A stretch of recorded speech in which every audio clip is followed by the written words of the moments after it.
Shalom, shalom, bien-aimés. Donc, nous continuons avec notre étude biblique. Et aujourd'hui, nous sommes arrivés au tour du livre de Daniel. Alors, Daniel est l'un des grands prophètes que Israël a connu et il est l'un des grands prophètes que le monde continue à étudier tous les jours. Et bien aimé, c'est très important pour la majorité des chrétiens de bien étudier le livre de Daniel parce qu'il y a beaucoup de bonnes choses à étudier et à comprendre de la vie de tous les jours que nous sommes en train de mener dans le livre de Daniel. Alors, que le Saint-Esprit prenne le contrôle de ma bouche pour que ce que je sois en train de dire, que ce soit des paroles qui sont inspirées par le Saint-Esprit et que ce ne soit pas des paroles qui viennent de moi et que la muraille protectrice du feu du Saint-Esprit vous entoure maintenant et que tout obstacle, que toute barrière, que toute limitation qui veut vous empêcher de connaître la vérité, qui veut vous empêcher de pouvoir recevoir la vérité, de pouvoir connaître la parole de l'Éternel, que ces puissances-là soient détruites au nom puissant de Jésus-Christ de Nazareth. Bien-aimés, n'ayez pas peur de prendre votre temps pour prier, pour étudier la parole, même quand votre corps ne le veut pas. Eh bien, vous devez toujours vous mettre au travail.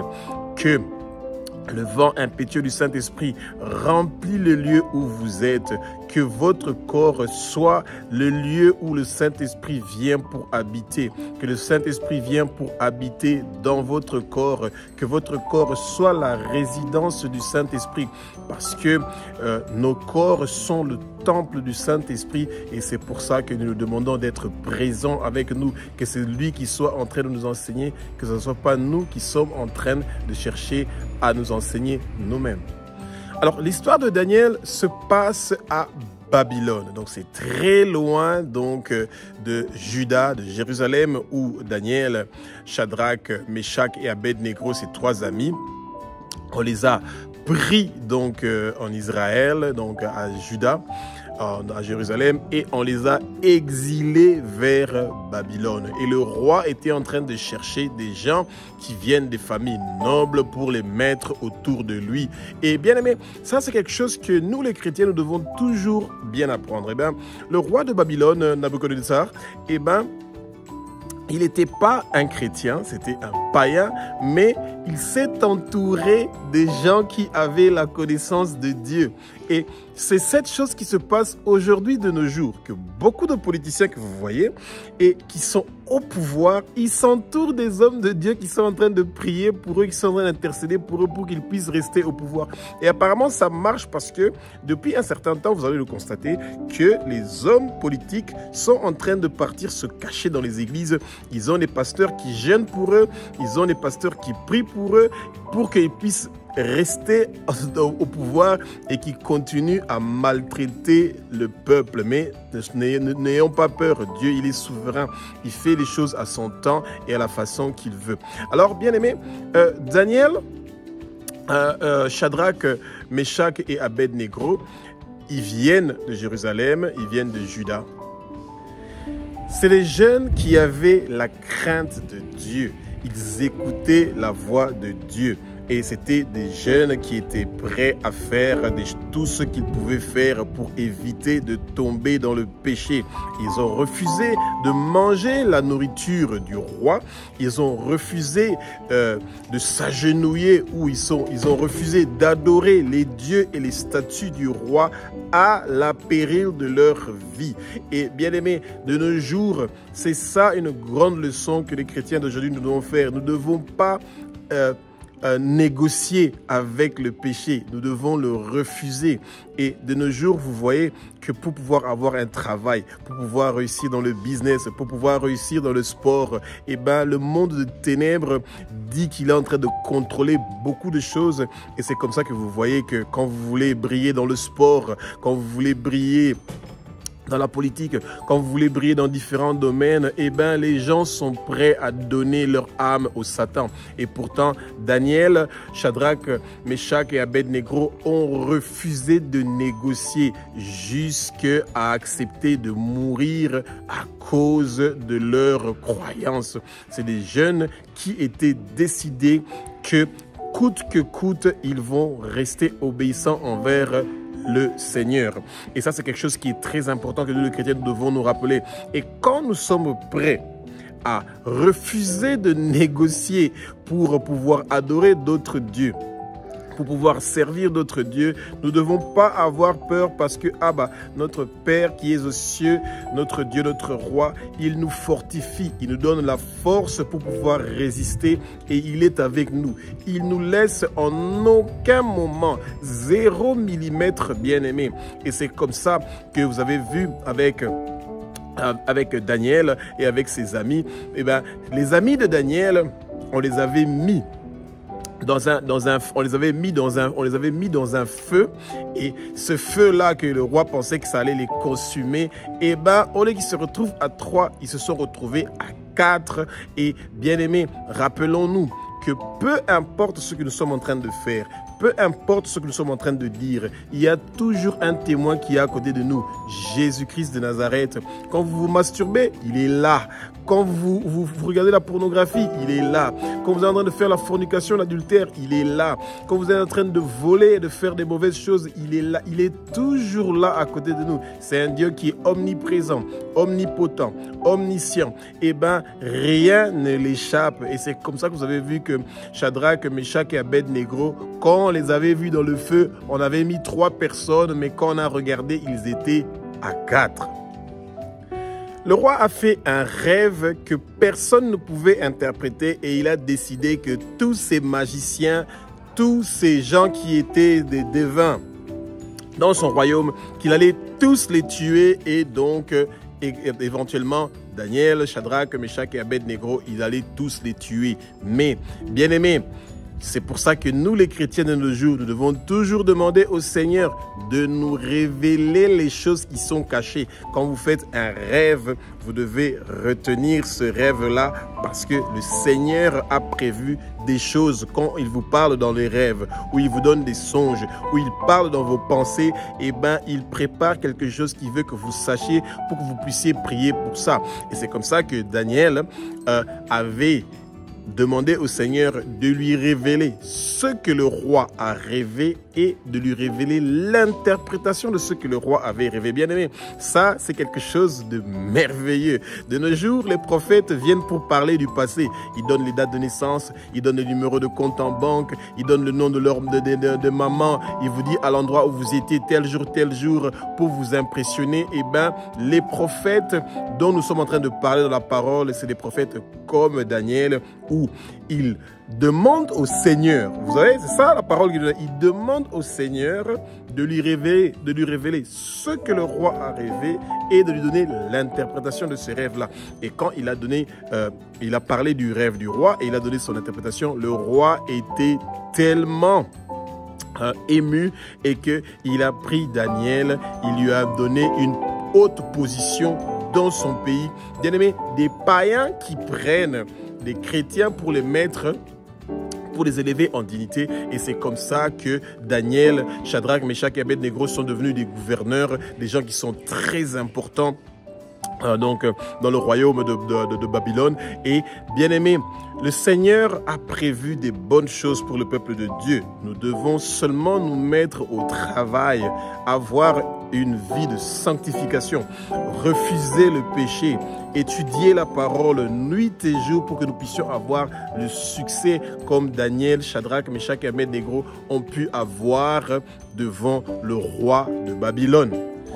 Quand les chrétiens, nous sommes en train de traverser des épreuves, nous ne devons pas avoir peur. Que l'esprit de peur nous quitte maintenant, au nom puissant de Jésus-Christ de Nazareth. L'esprit d'inquiétude, l'esprit d'anxiété, l'esprit de rejet, tous ces esprits-là doivent nous quitter immédiatement au nom puissant de Jésus de Nazareth. Bien aimé, quand vous vous sentez faible, quand vous vous sentez rejeté, quand vous vous sentez pas aimé, quand vous vous sentez inquiet ou dans l'anxiété, vous devez refuser ces esprits-là au nom puissant de Jésus-Christ de Nazareth. Shadrach, Meshach, Abed-Négo avaient refusé de se prosterner devant la statue d'or que le roi avait fait construire. Eh bien, qu'est-ce qui s'est passé? On a préparé une fournaise pour ces 3 jeunes-là, bien aimés. Et c'est vraiment horrible. Et les autres magiciens étaient tellement contents que leur piège avait marché parce qu'ils voulaient se débarrasser de ces jeunes juifs-là qui étaient apparemment en train de leur rendre la vie difficile. Et qu'est-ce qui s'est passé, bien aimé? Eh bien, la fournaise a été chauffée 7 fois plus pour ces 3 jeunes-là. Bien aimé, que toute parole, que toute malédiction qui sont prononcées contre vous, que ces paroles-là et ces malédictions-là tombent directement dans une fournaise qui a été chauffée 7 fois plus par vos ennemis, et que ces malédictions-là et que ces mauvaises paroles-là ne puissent pas arriver vers vous et vers votre famille et la région où vous êtes et le lieu où vous êtes. Bien-aimés, rassurez-vous que vous n'allez pas mourir, vous allez vivre et déclarer les œuvres de l'Éternel des armées. Vos années sur terre sont prolongées, vos années sur terre sont prolongées. Tous les agendas du monde de ténèbres contre vous ne vont pas réussir et prospérer. Tout agenda satanique de sorcellerie, d'occultisme, de divination qui est préparés contre vous sont détruits, démolis au nom puissant de Jésus-Christ de Nazareth. Cela ne va pas réussir et prospérer. Tous les gens qui réclament votre vie, qui réclament la vie de vos enfants, qui réclament la vie de vos parents ou de quelqu'un de votre famille, ils ne vont pas réussir et prospérer. Et c'est comme ça qu'on réclamait la vie de Shadrach, Meshach, Abednego. On a préparé une fournaise pour eux qui a été chauffée 7 fois plus. Les gens qui chauffaient la fournaise, eux-mêmes déjà, ils tombaient dedans et ils mouraient, bien-aimés. Mais, bien-aimés, il y a un grand miracle qui s'est fait. Quand nous sommes dans les épreuves, nous avons un seul nom qui peut nous sauver de ces difficultés-là. Ce nom-là, c'est Jésus-Christ de Nazareth, l'agneau qui a été immolé, celui qui a déjà payé le prix pour nos péchés, celui qui a déjà payé le prix pour notre vie, pour que nous puissions avoir la vie éternelle. Son nom, c'est Jésus. Et bien aimé, quand nous sommes dans les difficultés, nous devons regarder vers lui. C'est lui qui a accepté de mourir une mort horrible sur la croix de Golgotha pour que nous soyons sauvés. Le livre de Daniel nous parle de la persévérance de nos ennemis. Nos ennemis veulent coûte que coûte se débarrasser de nous. Mais malheureusement, ils servent le mauvais maître parce que nous servons le bon maître, celui qui est le Messie, celui qui est le Christ, Jésus-Christ de Nazareth, le roi des rois, le Seigneur des seigneurs, qui nous a envoyé le Saint-Esprit qui est avec nous et qui nous donne les bons conseils, qui nous donne les bonnes paroles, qui nous donne les bons pensées. Eh bien, les occultistes et les satanistes de l'époque de Daniel, eh ben, ils voulaient se débarrasser de Daniel et ils savaient que les prières de Daniel étaient en train de les déranger. Bien aimé, pourquoi ils voulaient à tout prix interdire que les gens ne puissent pas prier un autre Dieu que les dieux du roi? Eh bien, Daniel avait toujours sa fenêtre qui était ouverte et il priait le matin, à midi et le soir. Bien-aimés, vos prières, même si vous ne le sentez pas, il y a quelque chose qui se passe. Même maintenant, au moment où nous sommes en train de parler de la parole du Seigneur, quelque chose se passe. Il y a quelque chose qui est en train de se passer. Vos prières sont en train de détruire beaucoup de travail qui sont faits dans le monde de ténèbres. Vos prières sont en train de briser les chaînes. Vos prières sont en train de restaurer votre vie. Vos prières sont en train d'amener la paix, le repos dans votre vie et de celui des gens qui sont tout autour de vous. Et c'est pour ça qu'on voulait empêcher Daniel d'arrêter de prier. On a dit à Daniel, Daniel, tu arrêtes de prier, et tout le monde est obligé d'arrêter de prier, et Daniel n'a pas entendu. Bien aimé, quand le Satan vous met la fatigue, le sommeil, la paresse, c'est exactement le bon moment de commencer à prier et d'étudier votre Bible, parce que le Seigneur a prévu des bonnes choses pour vous. Et alors, quand on est parti pour apporter au roi, on lui a dit qu'il y a quelqu'un qui est en train de faire le contraire de ce que tu as dit. C'est Daniel qui est en train de continuer à prier son Dieu.